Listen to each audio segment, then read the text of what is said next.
बिस्मिल्लाहिर्रहमानिर्रहीम अस्सलाम वालेकुम। अब हम बनाने जा रहे हैं एक टेक्स्ट इफेक्ट एनिमेशन। ठीक है, यानी हमने पहले देख लिया कि शेप को कैसे इफेक्ट देना है। अब हम देखने लगे हैं कि टेक्स्ट को कैसे एनिमेशन का इफेक्ट देना है कि वो अपने कलर्स को चेंज करे। इसके बाद मैं आपको बताऊंगा कि किस तरह से आपने एक इमेज को कोई भी गिफ फाइल है, GIF फाइल जो होती है, एनिमेट कैसे करती है वो बना के दिखाएंगे। तो चलें, टेक्स्ट को देखने के लिए वही काम करेंगे। सबसे पहले तो हमें नीचे टाइमलाइन चाहिए। तो आपको पता है कि विंडो के अंदर जाना है और यहाँ से आपने जाकर टाइमलाइन को एक्टिवेट कर लेना है यहाँ पर। ठीक है, तो टाइमलाइन आ जाती है यहाँ पर। उसके बाद फाइल पे जाएं और यहाँ पर आप एक न्यू फाइल ले लें, कोई सी भी ले लें, इससे फर्क नहीं पड़ता, साइज जो मर्जी ले लीजिएगा। अभी यहाँ 1920x1080 की मैं ले रहा हूँ। तो यहाँ पर जैसे ही फाइल ले लेंगे तो यहाँ पर आपको एक ऑप्शन दिख जाएगा, क्रिएट फ्रेम एनिमेशन। इससे पहले भी आपको बता चुका हूँ कि किस तरह से ये वर्क करता है। अगेन हम इसको क्रिएट फ्रेम एनिमेशन पे ही रखेंगे। उसके बाद आप क्या करेंगे, क्रिएट फ्रेम एनिमेशन के ऊपर क्लिक करेंगे ताकि इसका एक फ्रेम बन जाए। ये आप देखिए, उसने इसका एक फ्रेम बना दिया है। अब इस फ्रेम के अंदर हम लिखेंगे। तो लिखने के लिए जाहिर है टेक्स्ट टूल का यूज किया जाएगा। तो टेक्स्ट टूल को यहां से आप सिलेक्ट करें। सिलेक्ट करने के बाद यहां से आप चाहें तो साइज बढ़ा सकते हैं, ठीक है, और कलर भी चाहें तो चेंज कर सकते हैं। ये बाद में हम कर लेंगे वैसे। और सेंटर में रखना तो सेंटर अलाइन भी कर सकते हैं। उसके बाद आप यहाँ क्लिक करेंगे। क्लिक करने के बाद यहाँ पर मैं लिख लेता हूँ फॉर एग्जांपल चैनल का नाम, जैसे कैड एंड ग्राफिक्स है तो CAD and graphics, graphic tutorial है, मैं जस्ट कैड एंड ग्राफिक लिख लेता हूँ। ठीक है, तो इसको थोड़ा सा अरेंज कर लें, थोड़ा सेंटर वगैरह कर लें। अगर आपको चाहते हैं फॉन्ट चेंज करना तो आप इसको सिलेक्ट करके T दबाकर यहाँ से मैं यहाँ से ले लेता हूँ इम्पैक्ट, एक होता है इम्पैक्ट फॉन्ट, थोड़ा सा थिक होता है, तो ये वाला फॉन्ट मैं यहाँ से ले लेता हूँ। ठीक है जी, और इसको थोड़ा सा मैं अपने अकॉर्डिंग अरेंज कर लेता हूँ। ठीक है, ओके, तो ये हो गया हमारा टेक्स्ट। अब इस पे इफेक्ट देने हैं हमने। चले स्टार्ट करते हैं। और अगेन बता दूं, पिछली तमाम क्लासेस तरतीब से देखने के लिए इसी वीडियो के डिस्क्रिप्शन में फोटोशॉप कोर्स का लिंक, पूरी प्लेलिस्ट मौजूद है, आप वहां से जाकर देख सकते हैं। और चैनल पर नए हैं तो सब्सक्राइब लाजमी कीजिएगा। ओके जी, सबसे पहले आपको पता है टेक्स्ट को जब हम इफेक्ट देते हैं तो ब्लेंडिंग ऑप्शंस के अंदर से देते हैं। तो पहले तो इसका फ्रेम बनाएंगे। एक फ्रेम हमारे पास ऑलरेडी गिवन है, हम एक और बनाएंगे। तो जैसा कि शेप वाली क्लास में मैंने आपको बताया था पिछली क्लास में, ऐसे ही बिल्कुल करना है आपने। यहाँ पर आपको डुप्लीकेट का एक ऑप्शन नजर आता है, इसको क्लिक करना है तो ये दूसरा फ्रेम बन जाता है।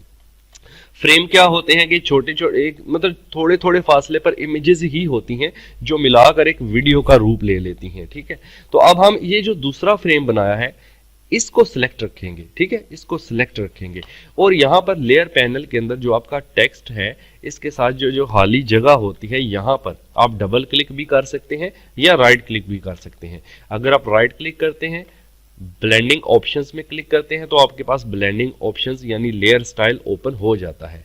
अगर आप यहाँ डबल क्लिक करते हैं तो भी लेयर स्टाइल ओपन हो जाता है। अदरवाइज लेयर के पैनल में ही यहाँ पर FX का एक बटन होता है, इसको क्लिक करें तो भी ब्लेंडिंग ऑप्शन यहाँ पर मौजूद है, तब भी आपके पास लेयर का पैनल ओपन हो जाता है।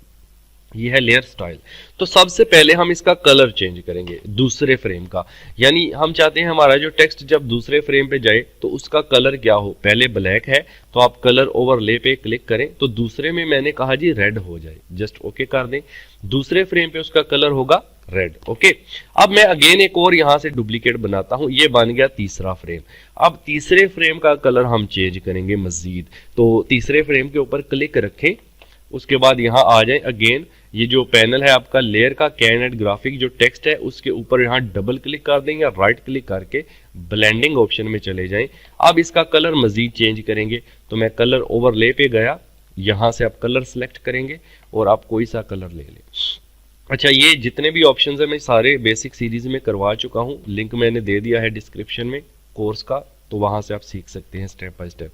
तो देखें जी, ये तीसरे फ्रेम पर आने के बाद ग्रीन होगा। फिर मैंने जब चौथा फ्रेम यहाँ से डुप्लीकेट किया तो चौथे फ्रेम का कलर यहाँ से हम अगेन चेंज करेंगे। मैंने डबल क्लिक किया और यहाँ से मैं चौथे फ्रेम का कलर कुछ इस तरह का कर देता हूँ या कुछ इस तरह का हल्का सा, ठीक है जी, यानी ओपेसिटी समझे कम हो गई है।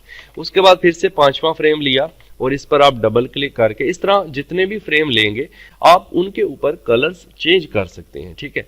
तो मैंने यहाँ पे ब्लू कर देते हैं इस दफा, तो मैंने ब्लू कर दिया। अच्छा याद रखिए मैंने जस्ट अभी कलर चेंज किया है, अगर मैं आपको दिखाऊं दूसरे फ्रेम पे रेड है, यहाँ पर ग्रीन है, यहाँ पर ये ओपेसिटी कम के साथ ऑरेंज टाइप है और यहाँ पर ब्लू है, ठीक है। अब अगर मैं चाहता हूं भाई जब दूसरे फ्रेम पर जाए तो मेरा साथ थोड़ा सा पीछे कोई स्ट्रोक भी नजर आए, तो बिल्कुल आप कर सकते हैं। आप अगेन दूसरे फ्रेम को सिलेक्ट करें, मैंने दूसरा फ्रेम सिलेक्ट कर लिया और यहां से फिर से ब्लेंडिंग ऑप्शन में गए और याद रखिए दूसरा फ्रेम सिलेक्टेड है, तो दूसरे फ्रेम पर अप्लाई कर रहा हूं स्ट्रोक। स्ट्रोक पे क्लिक किया, किस रंग का स्ट्रोक आपको चाहिए यहाँ पर क्लिक करें और उस रंग का स्ट्रोक आप यहाँ से ले सकते हैं। जैसे मैंने येलो कुछ अच्छा नहीं है तो ब्लू ले लेते हैं और स्ट्रोक का साइज आप यहाँ से इंक्रीज कर सकते हैं। मैंने ये थोड़ा सा इंक्रीज कर दिया है, ओके। उसके बाद मैं ग्रीन पे गया, तो ग्रीन पे फिर से इस पे मैंने डबल क्लिक किया ब्लेंडिंग ऑप्शन में और इसको भी स्ट्रोक पे क्लिक कर दिया और आप चाहें तो इसमें ब्लैक स्ट्रोक ले लें हल्का सा इस तरह करके, ठीक है। अब मैं अगेन अगले चौथे फ्रेम पर गया और इस पे भी स्ट्रोक अप्लाई करने के लिए यहाँ डबल क्लिक किया, स्ट्रोक पे क्लिक किया और यहाँ पर किसी और कलर में मैं ले लेता हूँ, ग्रीन कलर में हम स्ट्रोक लेते हैं और इसका साइज थोड़ा इंक्रीज करते हैं, ठीक है जी। उसके बाद ब्लू पर गए और फिर से स्ट्रोक लगाने के लिए यहाँ डबल क्लिक किया और डबल क्लिक करने के बाद स्ट्रोक पे क्लिक किया और यहाँ पे कलर पे क्लिक किया और रेड कलर में मैंने इसका स्ट्रोक ले लिया, ठीक है। उसके बाद स्ट्रोक की सेटिंग्स भी होती हैं कि इन साइड चाहिए आउट साइड चाहिए, ये तो आप वहां से देख सकते हैं, मेरी पिछली जो सीरीज मैंने करवा दी है, ठीक है। अच्छा अगर आपको शेडो वगैरह अप्लाई करना है इनर आउटर तो वो ऑप्शन भी यहाँ अवेलेबल है, वो आप यहाँ से कर सकते हैं। स्टेन अप्लाई करना है, ठीक है, तो ये स्टेन भी कर सकते हैं अप्लाई, डिफरेंट चीजें हैं।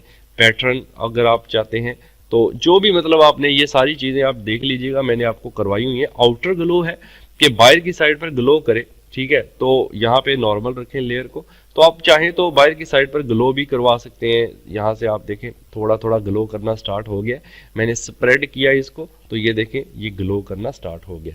साइज बढ़ा सकते हैं और ग्लो का रंग बदल सकते हैं, यहाँ से आप चाहें तो ग्रीन में कर लें, ब्लैक में कर लें, ठीक है। तो जिस तरह से मतलब आपको अच्छा लगे वो कलर आप चूज कर लें ताकि उसी कलर के अंदर ये ग्लो करे।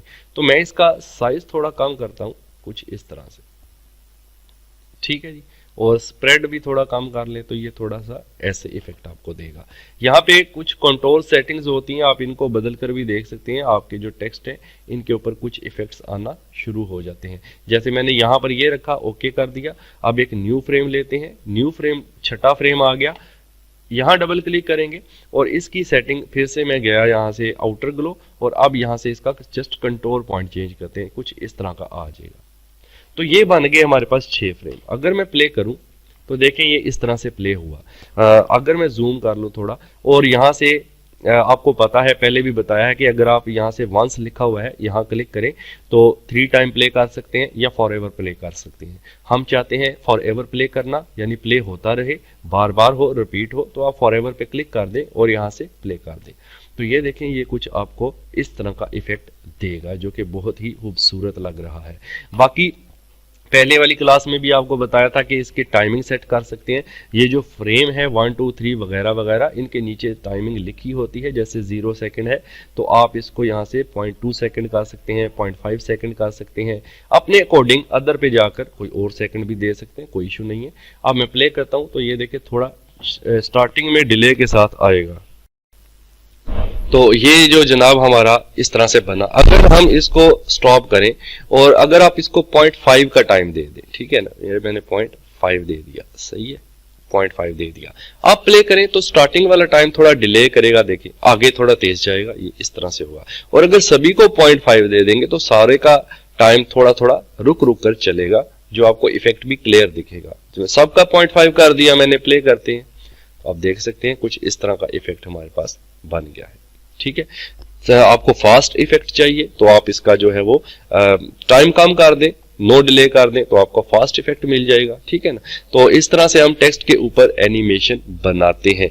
पहले वाली क्लास भी आई होप आपको अच्छी लगी थी, अगर आपने देखी है, नहीं देखी तो लाजमी देखिए।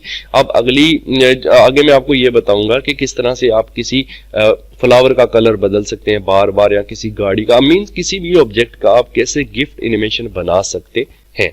अब इसको सेव कैसे करना है, सेव का वही तरीका है, फाइल पे जाएंगे, सेव फॉर वेब करेंगे और यहां से कोई सेटिंग नहीं छेड़नी, बस चेक करना है कि यहां से GIF सिलेक्टेड होना चाहिए, ठीक है। बाकी सेटिंग एज इट इज रहने दें और सेव कर लें। कहाँ सेव करना है वो आप बता दें। डेस्कटॉप पर मैंने एक फोल्डर बना रखा है एनिमेशन के नाम से, इसके अंदर मैं टेक्स्ट एनिमेशन के नाम से इसको सेव कर लेता हूं, जस्ट सेव। ओके, अब इसको मैं आपको प्ले करके दिखा देता हूं कि ये किस तरह से वर्क करेगा। तो ये है जी हमारा टेक्स्ट, किधर है टेक्स्ट, ये टेक्स्ट एनिमेशन। तो ये मैंने ओपन किया, ये आप देख सकते हैं ये बहुत परफेक्टली वर्क कर रहा है, ठीक है जी। इस तरह से आप अपने इंट्रो वगैरह बना सकते हैं। अगर इसकी प्रॉपर्टी देखें तो ये GIF फाइल है, .gif, और इससे पहले मैंने ये बनाया था, ये भी आपको मैं दिखा दूं। अगर आपने वो क्लास नहीं देखी तो ये आप देखें कि एक शेप है, यहां से चलती है, आगे जाती है, फिर रंग बदलती है, ऊपर स्ट्रोक भी आता है, ओपेसिटी भी चेंज होती है। तो ये सारी चीजें हमने इसके अंदर देखी थी, तो ये क्लास भी लाजमी देखिएगा। वेल, आई होप के क्लास अच्छी लगी है आपको। अच्छी लगी है तो लाइक करें ताकि मुझे भी पता चले कि वाकई अच्छी लगी है, और कमेंट करें भाई, अगर कोई भी क्वेश्चन है कमेंट करें, इंशाल्लाह आपको आंसर दिया जाएगा। और फर्स्ट टाइम आए हैं चैनल पर तो सब्सक्राइब करें और साथ में घंटी को दबा दें ताकि मैं जैसे ही नई वीडियो अपलोड करूं सबसे पहले आपको मिल सके। तो नेक्स्ट क्लास में मिलते हैं। Thank you so much.